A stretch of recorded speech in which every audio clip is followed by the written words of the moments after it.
আপনারা যারা সরকারি ছুটির দিনে এবং চাপের দিনে সাজেকে এসে কংলাক পাহাড়ে রুম নেন এবং গাড়ির সার্ভিস প্রপারলি না পেয়ে ড্রাইভারদের সাথে খারাপ ব্যবহার করেন, আজকের এই ভিডিওটা তাদের জন্য। আপনারা একটু দেখুন, আমি এখন কংলাক পাহাড়ের একটু আগে দাঁড়ানো।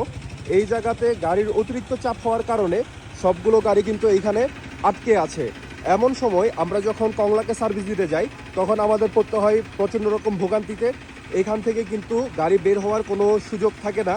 এখানে আপনার এই 3 কিলো রাস্তা যেতে আমাদের মিনিমাম 1 থেকে 1.5 ঘন্টা সময় চলে যায়, এবং কী পরিমাণ যে কষ্ট হয় এটা যারা হচ্ছে এখানে গাড়ি চালায় এবং টুরিস্টরা যাদের হচ্ছে কংলাক পাহাড়ে রুম থাকে একমাত্র তারাই জানে। তো আপনারা চেষ্টা করবেন যারা এই চাপের দিনে এবং হচ্ছে যখন সরকারি ছুটির দিনগুলোতে কংলাক পাহাড় এড়িয়ে চলার, এবং যদি কংলাক পাহাড় আপনারা যদি রুম নিয়েই নেন সেক্ষেত্রে আপনারা চেষ্টা করবেন বিকেলবেলা কংলাক পাহাড় থেকে বের না হয়ে সকালবেলা আপনারা ঘুরতে বের হবেন। তাহলে সেক্ষেত্রে আপনারা সুন্দর করে সাজেক ভ্রমণ করতে পারবেন। সবাই ভালো থাকবেন, সুস্থ থাকবেন। আল্লাহ হাফেজ।